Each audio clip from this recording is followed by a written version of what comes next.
अस्सलाम वालेकुम दोस्तों आजकल पाकिस्तान और ईरान में कशीदगी अरूज पर है। तो हुआ कुछ यूँ कि पहले ईरान की सिक्योरिटी फोर्सेस ने पाकिस्तान की फ़िज़ाई हदूद की खिलाफ वर्जी की और सूबा बलूचिस्तान के एक सरहदी गाँव सब्ज़गो में एक रिहायशी इलाके को मिसाइल हमले का निशाना बनाया। तो इसके जवाब में पाकिस्तान की जानिब से ईरान के सूबे सिस्तान पर पाकिस्तान की तरफ से हमला किया गया। आज की वीडियो में हम आपको ये बताएंगे कि ईरान और पाकिस्तान जो कि एक बरादराना मुल्क हैं, एक दूसरे के दुश्मन क्यों बन चुके हैं और जिन इलाकों और जिन लोगों पर ये हमले कर रहे हैं ये हैं कौन। तो इसके लिए हमको थोड़ा सा पीछे जाना होगा। तो हुआ कुछ यूँ कि 25 दिसंबर 2024 को शाम में इसराइल ने हमला किया और इस हमले में ईरानी मिलिट्री एडवाइज़र कमांडर सैयद रज़ा मौसवी मारे गए। तो ईरान ने बहुत धमकियाँ दी कि वो अपनी मर्ज़ी की जगह और वक्त पर इसराइल से बदला लेगा, लेकिन हफ्तों गुजर गए और इससे कुछ बड़ी कार्रवाई नहीं हो सकी और वो किसी एक भी इसराइली जनरल को या इस लेवल के मिलिट्री एक्सपर्ट को निशाना नहीं बना सका। इसके बाद ईरान में 3 जनवरी को जनरल कासिम सुलेमानी की बरसी की तकरीब पर ऊपर तले 2 धमाके भी हो गए। तो इस पर ईरान ने फिर ऐलान किया कि वो हमला करने वालों को नहीं छोड़ेगा और उसने ये भी कहा कि इन धमाकों के पीछे इसराइली या अमरीकी हाथ है।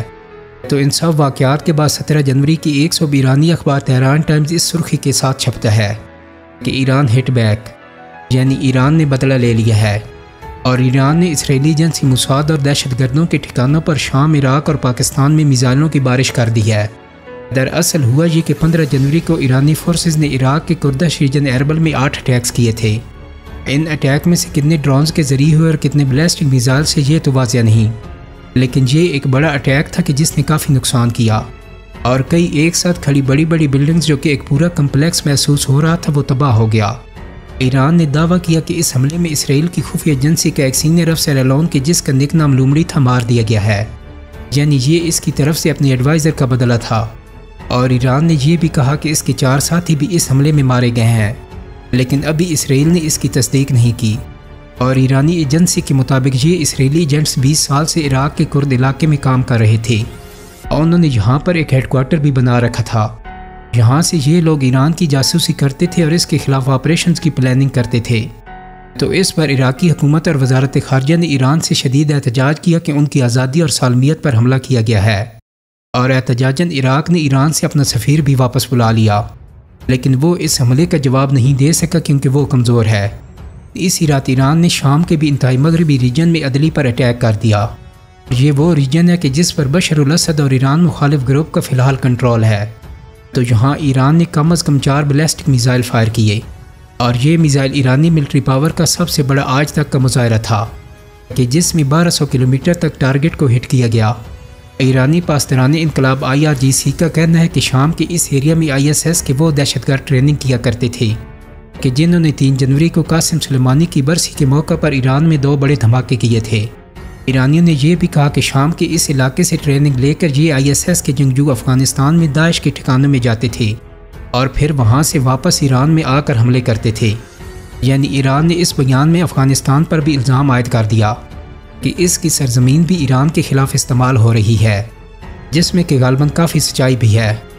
मतलब ईरान के मुताबिक उन्होंने अफ़गानिस्तान में कायम दाइश से मुंसलिक एक दहशतगर्द तंजीम के ट्रेनिंग ग्राउंड को शाम में तबाह किया, जबकि शाम के इस इलाके के मकामी हुक्मरानों का ये कहना है कि जहाँ ये हमला किया गया वहाँ एक पुरानी लेबॉर्ट्री थी जो अब काफ़ी अरसे से बंद पड़ी थी। दोस्तों शामी हुकाम ने इस हमले पर ज़्यादा एतराज़ इसलिए भी नहीं किया कि अदलाब शहर पहले ही उनके मुखालिफ बागियों के कब्ज़े में है कि जिनको अमरीकी सपोर्ट हासिल है।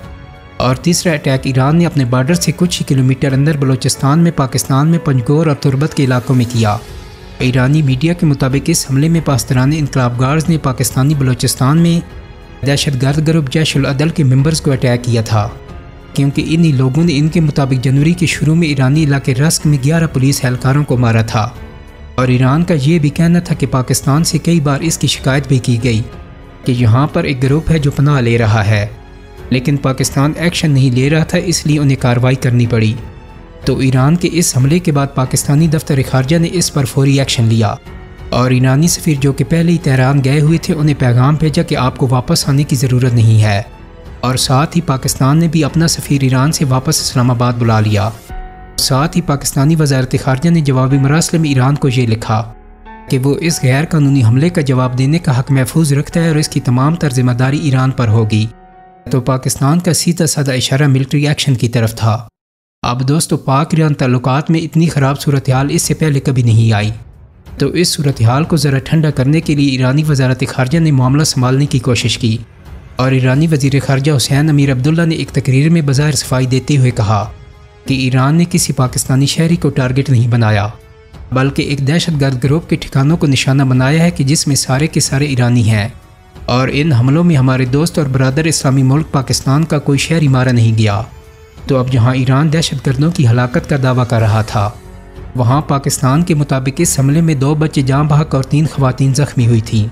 सो सब जानते थे कि पाकिस्तानी फोर्सेस किसी न किसी किस्म का रद्द-ए-अमल अब ज़रूर देंगी ताकि अपनी बुनियादी जिम्मेदारी यानी पाकिस्तानी सरहदों की दिफा की सलाहियत को साबित कर सकें। और ईरान के मामले में भी सबको यकीन था कि पाकिस्तान एक इस किस्म का जवाबी अटैक ज़रूर करेगा ताकि चीज़ भी सिक्योर हो जाए और बड़ी जंग भी ना हो सके और दोनों मुल्कों के दरमियान कशीदगी भी आगे ना बढ़ सके। सो पाकिस्तान की जानिब से भी ईरान के सूबे सिस्तान पर मुबैना अस्करियत पसंदों के ठिकानों पर हमला किया गया। पाकिस्तान ने भी 18 जनवरी को अला सुबह ईरान के अंदर कार्रवाई करते हुए बलोचिस्तान लिबरेशन आर्मी और बलोचिस्तान लिबरेशन फ्रंट के ठिकानों को निशाना बनाया। और इस हमले का हदफ वो अनासर थे कि जो पाकिस्तान के अंदर दहशतगर्दाना कार्रवाइयों में मुलविस थे, और इस कार्रवाई को ऑपरेशन मर्ग बर सरमचार का कोड नाम दिया गया। दोस्तों मर्ग बर सरमचार फारसी का जुमला है कि जिसका लफ्ज़ी मतलब सरमचारों की मौत है। बलोच अलहदगी पसंद तंजीमों से मुंसलिक अफराद अपने लिए सरमचार का लफ्ज़ इस्तेमाल करते हैं कि जिसका मतलब बरावी ज़बान में बहादुर और गोरिल्ला के भी हैं। ISPR के मुताबिक इस कार्रवाई में खुदकुश ड्रोन, रॉकेट, मिसाइल और गोला बारूद इस्तेमाल किए गए, जबकि कोल्टर डैमेज से बचने के लिए इंतहाई एहतियात भी बरती गई। लेकिन दोस्तों अब सवाल यह है कि ईरान पाकिस्तान कुशीदा तल्लुकात का ये मामला कहाँ तक जाएगा। तो ईरान और पाकिस्तान पर गहरी नज़र रखने वाले मुबस्सरीन का ख्याल है कि पाकिस्तान की जानिब से ईरानियों के बजाय पाकिस्तान मुखालिफ अस्करियत पसंद गिरोह को ईरानी सरजमीन पर निशाना बनाने का फैसला इस अमर को ज़ाहिर करता है कि पाकिस्तान ने रद्द-ए-अमल देने और मामलात को मज़ीद संगीन होने से रोकने के दरमियान बज़ाहिर तवाज़ुन ढूंढ लिया है। ताहम उनके मुताबिक दोनों ममालिक के एक दूसरों पर हमलों के बाद ऐसा भी हो सकता है कि मामलात तेज़ी के बजाय आहिस्तगी से ख़राबी की तरफ जाएँ, जहाँ ये दोनों ममालिक अक्सर इसी नौइयत की सरहदी झड़पों में मसरूफ़ नज़र आएँ, बिल्कुल वैसे कि जैसे लाइन ऑफ कंट्रोल के दोनों तरफ पाकिस्तान और इंडिया के दरमियान। दोस्तों उम्मीद करता हूँ कि मेरी आज की वीडियो आपको पसंद आई होगी।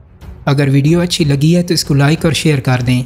मेरे चैनल को सब्सक्राइब करने के साथ साथ बेल आइकन को भी क्लिक कर दें ताकि आपको मेरी आने वाली मज़ीद वीडियोस के नोटिफिकेशन मिलते रहें। बहुत जल्दी एक नई वीडियो के साथ मुलाकात होगी। अपना बहुत सारा ख्याल रखिएगा। अल्लाह हाफिज़।